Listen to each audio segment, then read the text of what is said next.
Welcome everybody. In this video we're going to talk about negative exponents and really just think about negative exponents as being the reciprocals. And so we follow this rule of a to the negative n. That is equivalent to 1 over a to the positive n. So let's show how to use this rule with a few examples here. So here we have x to the negative fourth. Well, if we follow our rule or our formula, that is just going to simply be 1 over x to the power of positive 4.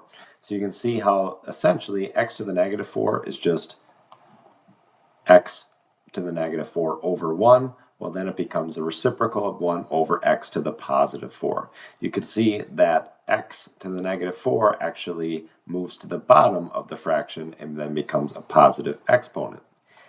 With this example, 3 to the negative 2, it's the same idea. So it becomes 1 over 3 to the positive 2. And of course, we can evaluate 3 to the positive 2 is 9. So that gives us 1/9. When looking at these ones where the negative exponent is in the denominator, well, if we use the same rule, that's 1 over y squared. And anytime we divide by a fraction, well, that's the same as multiplying by the reciprocal. So if we multiply 1 times y squared over 1, that just results in y squared. So you can see now this negative exponent actually moves to the numerator.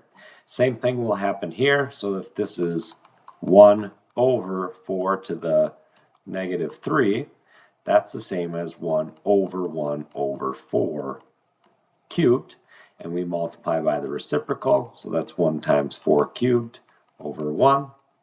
4 times 4 is 16, times 4 again is 64, gives us a value of 64 over 1, or just 64.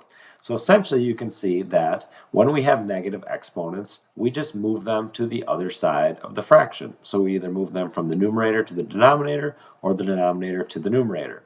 So looking at this final example, you can see we have y to the negative 5 over z to the negative 4. Well, we simply just take those and move them to the opposite sides of our fraction in order to make them positive exponents. So it becomes z to the fourth over y to the fifth.